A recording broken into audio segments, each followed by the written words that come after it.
दोस्तों नमस्कार। दोस्तों ये गोदी मीडिया जो है क्या नाम है विपक्ष के साथ में बहुत बदसलूकी करता है और विपक्ष से ही सवाल पूछता है। इसकी औकात नहीं है कि मोदी जी से योगी जी से और ये सत्ता पद से कभी सवाल पूछ ले, क्योंकि उनकी ही दी हुई रोटी कुत्तों की तरह खाता है ये गोदी मीडिया। इसलिए गोदी मीडिया की औकात कुछ भी नहीं होती। हमेशा इंदिरा गांधी नेहरू जिम्मेदार करके ये विपक्ष के लोगों को परेशान करते। हमेशा विपक्ष के लोगों को ये सवाल पूछा जाता है इन गोदी एंकरों को द्वारा। गोदी एंकरों को बाइकआउट करो और सुनिए डिबेट। पीओके ले आते और पाकिस्तान के टुकड़े कर देते और ये कर देते वो कर देते। न्यूक्लियर स्टेट है पवन जी पाकिस्तान। आपको 10 बार सोचना पड़ेगा। भाई भाई मानक सीज जी, फायर को बहुत लोगों ने इसीलिए कहा मानक नहीं जी, ठीक किया। हम तो टेलीविजन चैनल्स को बड़ा गंभीरता से देखते हैं। चैनल्स ने तो कहा कराची घुस गया, इस्लामाबाद में घुस गए, लाहौर में घुस गए। हमें पूरा भरोसा था कि चैनल्स को हिरेन जोशी या कोई बता रहे होंगे कि यहां तक पहुंच गए, यहां तक पहुंच गए। हम बड़ा काम आंख खोल कर सुन रहे थे। अरे वाह क्या बात है।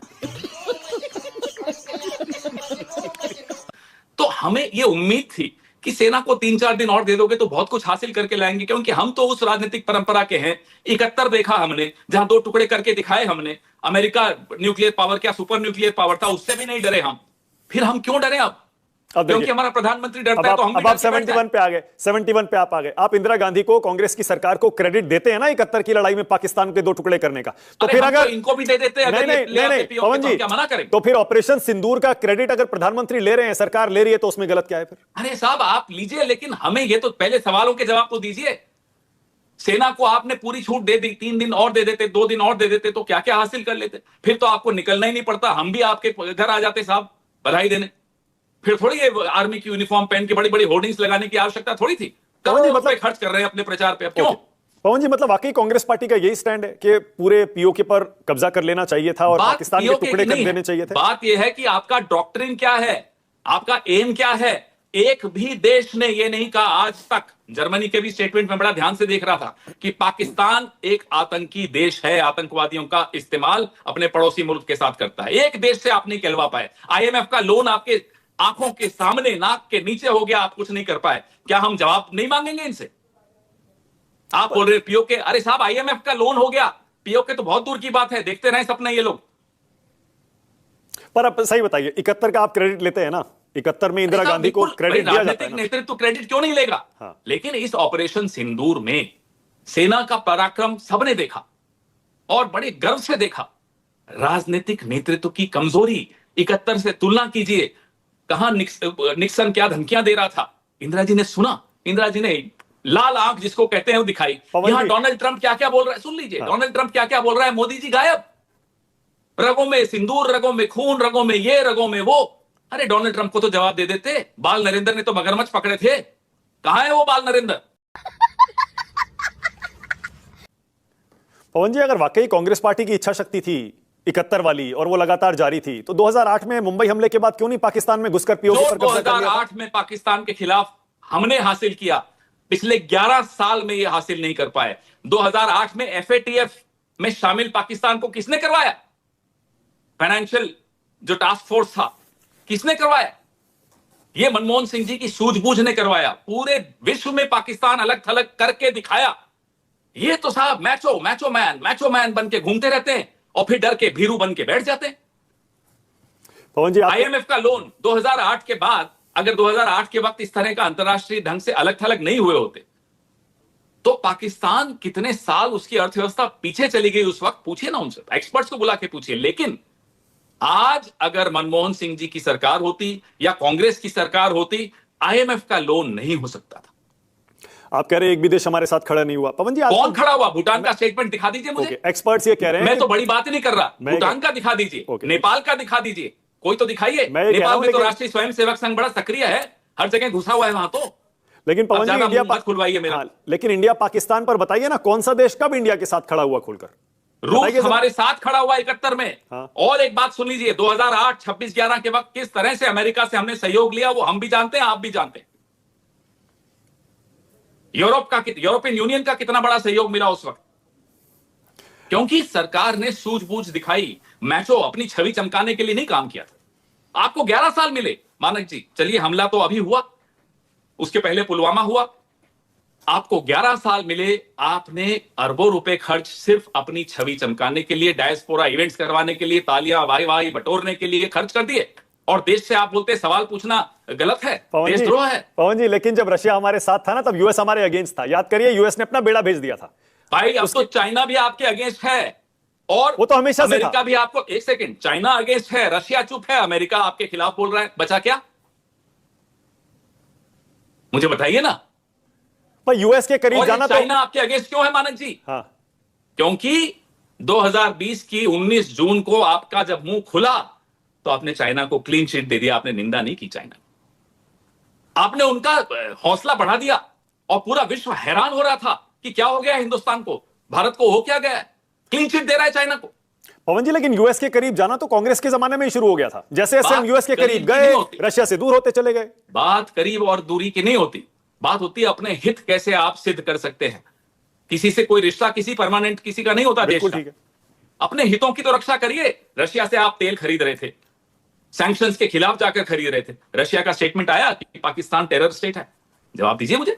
अच्छा पवन जी, एक सवाल और। अब ये इतने सारे जो सर्वदलीय प्रतिनिधिमंडल गए हैं, इस पर भी इतना विवाद हो गया। शशि थरूर को आप खुद ही अगर नाम भेज देते तो क्या दिक्कत थी? वो तो मुझे एक बात बताइए, नहीं मुझे एक बात बताइए मानक जी, संकट की घड़ी थी, सरकार के साथ विपक्ष खड़ा था, सरकार नहीं खड़ी थी, सरकार के साथ विपक्ष खड़ा था।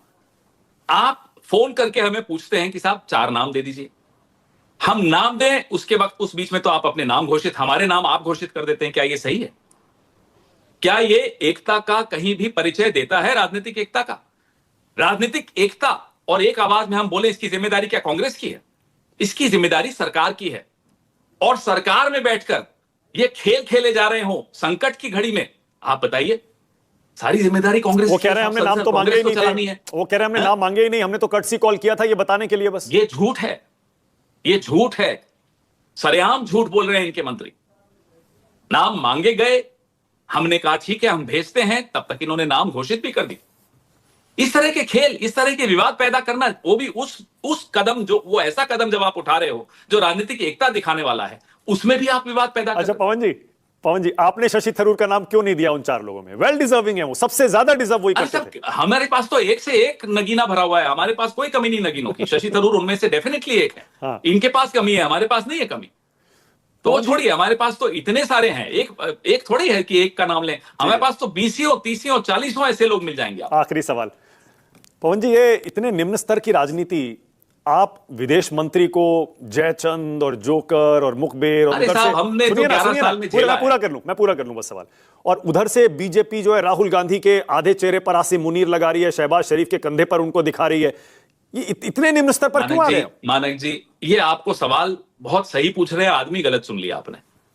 पूछिए ना उनसे, जो नेहरू जी से लेकर राहुल गांधी तक किस तरह की टिप्पणियां हम पर पिछले 11 साल से कर रहे हो, हमसे पूछ रहे हो साहब। संसद चलाने की जिम्मेदारी विपक्ष की, विमर्श में सफाई बनी रहे वो जिम्मेदारी विपक्ष की, एकता बनी रहे, देश की राजनीतिक एकता बनी रहे युद्ध के दौरान, वो भी जिम्मेदारी विपक्ष की। तो भैया प्रधानमंत्री की जिम्मेदारी क्या है ये तो बता दो। सारी जिम्मेदारियां अगर विपक्ष की है तो हम विपक्ष में क्यों हैं? वो कह रहे हैं शुरू तो आप ही करते हैं। पाकिस्तान के टीवी पर आपके बयान दिखाए जा रहे हैं। बीच युद्ध के ट्विटर हैंडल जो है बीजेपी का, एक्स का हैंडल है, युद्ध के दौरान हम बोल रहे हैं साहब हम समर्थन दे रहे हैं, हम साथ खड़े हैं। क्या लिख रहे थे देखो ना आप। छत्तीसगढ़ बीजेपी क्या लिख रही थी, कर्नाटका बीजेपी क्या लिख रही थी, नेता इनके क्या क्या टिप्पणियां। रही बात पाकिस्तान के टीवी पे हम लोगों के बयान, जयशंकर का बयान देखो कितना गूंज रहा है वहां कि इन्होंने तो पहले ही बता दिया था। तो ये बयानबाजी कौन कहां चला रहा है मायने नहीं रखता, इनके कम नहीं चलते। और पाकिस्तान से इनको सर्टिफिकेट चाहिए कि पाकिस्तान के टीवी पे अगर कांग्रेस के नेताओं का चल रहा है तब तो पाकिस्तान याद आ रहा है इनको। मैं बता रहा हूं आपको एक और बड़ी खूबसूरत सी बात, हमारे विदेश मंत्री कहते हैं हमने पहले ही सूचित कर दिया। पाकिस्तान के एक वरिष्ठ अधिकारी कहते हैं हमें नहीं मालूम, हमें नहीं लगता सूचित किया। तो पूरी बीजेपी कहते देखो देखो पाकिस्तान कह रहा है सूचित नहीं किया था। अरे हम तो अपने विदेश मंत्री की बात मानेंगे ना, पाकिस्तान के वालों को क्यों मानेंगे? आप मानिए उनकी बात, हम तो अपने विदेश मंत्री की बात मान रहे हैं। डीजीएमओ की बात नहीं मान रहे। क्यों नहीं मान रहे? तो डीजीएमओ ने कहा तो था कि हमने मारा, उसके बाद बताया। डीजीएमओ से पॉलिटिकल बात ना होती है ना हमें करनी चाहिए, उनको बीच में मत लाइए आप। उन्होंने जो पराक्रम के विषय में हम एक प्रेजेंटेशन दी आप सबके सामने, वो गर्व से देखी हम सब ने, पूरे देश ने, पूरे विश्व ने अचंभित होकर देखी। साहब कमाल कर दी। तो पॉलिटिकल बात में डीजीएमओ को मत लाइए, अच्छी बात नहीं। नहीं, पर जो उन्होंने कहा, हम तो मैं विदेश उसकी बात मंत्री कर की बात कर रहे हैं। अब विदेश मंत्री की बात की सफाई आप फौज से दिलवाएं, ये गलत परंपरा होगी। विदेश मंत्री को खुद सामने आकर बोलना चाहिए। पवन जी, आप काफी चर्चा में हैं, आपकी पार्टी का ऑपरेशन सिंदूर पर ये रुख चर्चा में है। कुछ लोग कह रहे हैं कि आप पाकिस्तान की भाषा बोल रहे हैं, बीजेपी आप पर हमलावर है। क्यों इतने सवाल पूछ रहे हैं ऑपरेशन सिंदूर पर? क्यों नहीं थोड़ा सा और शांति आ जाए दोनों देशों के बीच, उसके बाद ये सारे सवाल पवन जी पूछे जाए? देखिए, बात सवाल की इसलिए उठती है कि सरकार से सवाल तो 22 तारीख की शाम को ही पूछने चाहिए। पहलगाम में जो आतंकी घटना हुई, क्या वो किसी को जिम्मेदारी उसकी लेनी चाहिए या नहीं लेनी चाहिए? तो सवाल पूछना विपक्ष का धर्म होता है। ठीक है, हमने इंतजार किया कि अभी संकट की घड़ी है, उसके बाद जो ऑपरेशन सिंदूर हुआ, पूरा हमने साथ दिया सरकार का। सरकार ने भले हमारा साथ न लिया हो, वो तो फिर भी हम पर हमले उस वक्त भी कर रहे थे, लेकिन हम सरकार के साथ, देश की सेनाओं के साथ मुस्तैदी से खड़े थे। देश की सेनाओं ने जो पराक्रम दिखाया, किसी को कोई शक नहीं है उसमें, संशय नहीं है उसमें। लेकिन देश के राजनीतिक नेतृत्व ने क्या कुछ गलत निर्णय लिए, क्या वो जानने का हक देश को नहीं है? अरे, आप सबके चैनल्स देख देखकर पूरे देश को भरोसा था कि इस्लामाबाद तक पहुंच गया हिंदुस्तान, और भरोसा है हमारे को सेना पर, वो कर सकती। ये अचानक सीज फायर क्यों हुआ? और सीज फायर की घोषणा डोनाल्ड ट्रंप क्यों करते हैं? काउंटर प्रधानमंत्री के मुंह से एक शब्द नहीं निकला इस पर। नंबर 1। नंबर 2, डोनाल्ड ट्रंप ने एक बहुत गंभीर बात कही, मानक जी, कि मैंने धमकी दी कि व्यापार रुकवा दूंगा, तभी ऑपरेशन रुका। क्या सिंदूर का सौदा हो सकता है इस देश में? तो क्या ये सवाल नहीं पूछेंगे हम? फिर एस जयशंकर कहते हैं कि at the start of the operation हमने पाकिस्तान को बता दिया था। इसका मतलब, और एस जयशंकर एक पुराने डिप्लोमेट हैं, इनकी ट्रेनिंग होती है भाषा को कैसे इस्तेमाल करना, नाप तोल कर बोलते हैं एक एक शब्द।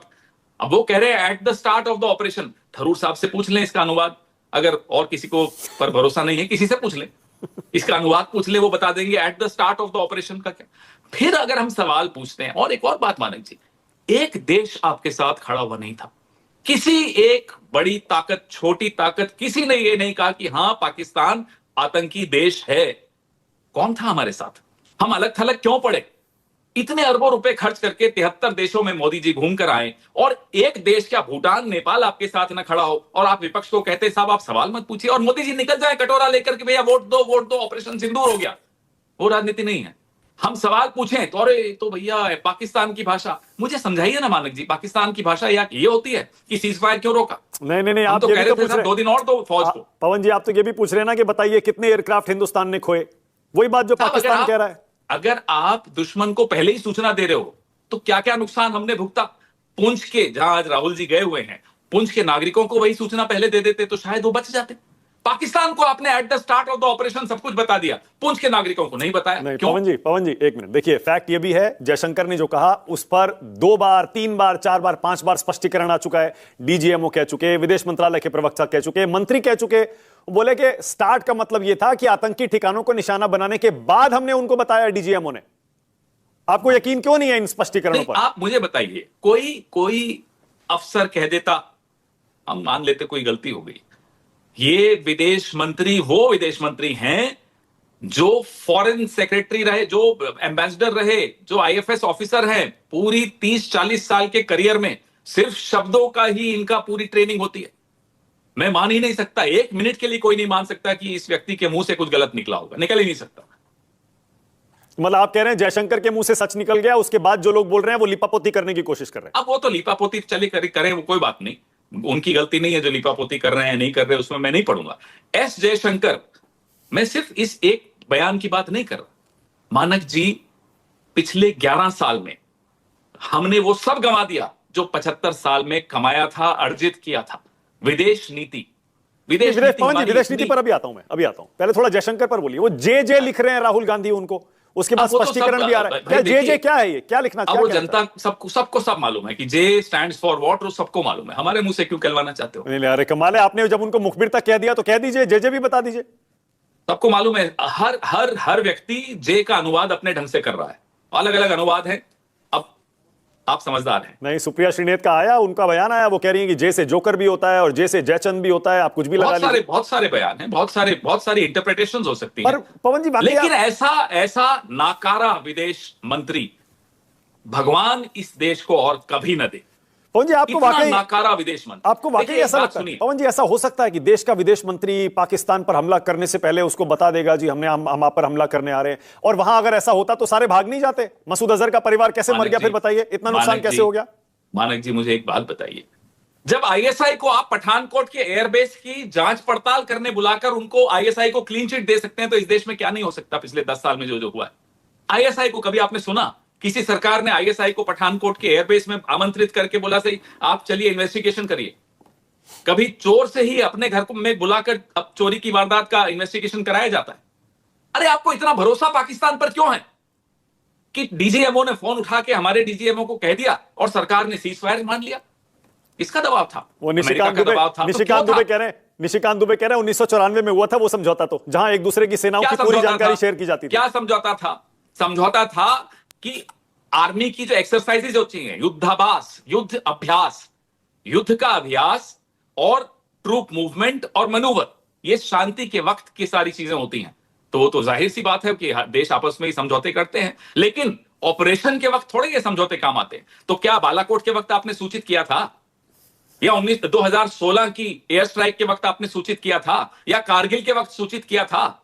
ये कमाल की बात कर रहे हैं। पहले तो कह रहे हैं कि नहीं साहब, एक सेकंड मानक जी, पहले तो कहते हैं कि नहीं विदेश मंत्री का मतलब ये था कि बाद में बताया, फिर पकड़े गए तो कहते नहीं पहले बताया, लेकिन वो तो समझौता कांग्रेस के वक्त किया था। अब एक चीज चुनिए ना दोनों में से, भाई या तो समझौते का पालन कर रहे थे, ऐसा समझौता जो कभी हुआ ही नहीं है, ऑपरेशन के लिए समझौता नहीं था। एक सेकंड, अगर समझौते का पालन कर रहे थे तो विदेश मंत्री की बात जो हमने पकड़ ली, फिर हमको क्यों कह रहे हो कि साहब आप झूठ बोल रहे हो, विदेश मंत्री ने ऐसा कहा ही नहीं?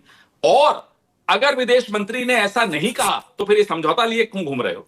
जब कहा ही नहीं तो क्यों दिखा रहे हो? अगर पहले बताया होता तो पाकिस्तान में आतंकी अड्डों पर इतना नुकसान कैसे होता? मसूद अजहर का परिवार कैसे खत्म हो जाता? मसूद बताइए, खुद अजहर हो रहा का है परिवार अलग चीज है। मसूद अजहर बचा या नहीं बचा, हाफिज सईद बचा या नहीं बचा, कैसे भाग गए? और हम ये जानना चाहते हैं पहलगाम के 4-5 आतंकवादी कहां हैं? सीज फायर में शर्तें क्या रखी गई थी? भारत के हितों पर कुठाराघात किसने किया? क्या अमेरिका का इतना दबाव था आप पर कि आप सीज फायर कर रहे हो? दाऊद इब्राहिम नहीं मांग रहे, हाफिज सईद नहीं मांग रहे, अजहर मसूद नहीं मांग रहे, मांगा क्या, मिला क्या देश को? पर ये जो आप कह रहे हैं कि ट्रंप ने सीजफायर करवा दिया, धमकी देकर करवा दिया, उनके बयानों पर आप बहुत यकीन कर रहे हैं, पर यहां से कितनी बार सफाई दी जा चुकी है कि ये तो बायलैटरल हुआ था, आपस में बातचीत के जरिए हुआ था? उधर से अमेरिकी राष्ट्रपति बोल रहा है, इधर से किसको बोलना चाहिए? जवाब किसका मिलना चाहिए? प्रधानमंत्री एक बार आगे आकर मुंह खोलकर बोल दें कि ट्रंप झूठ बोलता है, हम मान जाएंगे। हमें क्या देर लगेगी, 1 मिनट लगेगा। हमें एक बात बताइए मानक जी, ये डोनाल्ड ट्रंप आम नागरिक नहीं है ना अमेरिका का, अमेरिकी राष्ट्रपति है। वो ये कह दे कि हमने ट्रेड रोकने की धमकी दी, फिर ऑपरेशन सिंदूर रोका, इससे ज्यादा शर्मनाक बात क्या हो सकती है कि प्रधानमंत्री चुप हैं अब तक? फिर कभी कहते हैं कि खून मेरी रगों में सिंदूर है, कभी कहते हैं मेरी रगों में खून है, फिर कहते हैं मेरी रगों में सौदा है। तो ये सिंदूर का सौदा क्यों हुआ? पर पवन जी, डोनाल्ड ट्रंप के बारे में आप क्या सोचते हैं? आप भी देखिए इतने मैं क्यों सोचूं? मैं तो अपने मैं जानना चाह रहा हूं सबको पता है, देखिए वो कुछ भी बोलते हैं, ठीक है, अमेरिका के राष्ट्रपति हैं, लेकिन राष्ट्रपति होने के बावजूद उनके बयानों को वाकई इतना गंभीरता से जवाब दे देना प्रधानमंत्री, हम भरोसा करेंगे उन पर। मैं डोनाल्ड ट्रंप के विषय में क्यों सोचूं? मैं तो अपने प्रधानमंत्री को लेकर चिंतित हूं। ठीक है, ओके। वो कह रहे हैं मैं कश्मीर पे मध्यस्थता करूंगा। भाई हो कौन आप? चौधरी बन के घूम रहे हो, और हमारा आदमी जो है उसको चौधरी बनाए घूम रहा है। क्यों बनाए घूम रहे हो? डर किस बात का है मानक जी? वीजा अब नहीं कैंसिल होता मोदी जी का। अगर उन्हें यह डर है कि अमेरिका का वीजा अब कैंसिल हो जाएगा, उनको सबसे बड़ा डर ये था पिछले 20-30 साल। इसी तरह का वीडियो आप लोगों को पसंद करते हो तो मेरे चैनल को लाइक और सब्सक्राइब कर दे, ताकि इसी तरह का वीडियो आप लोगों को आसानी से मिलता रहे और आपको गोदी मीडिया की बेनकाब तस्वीरें आप लोगों को देखते रहें। गोदी मीडिया भाई।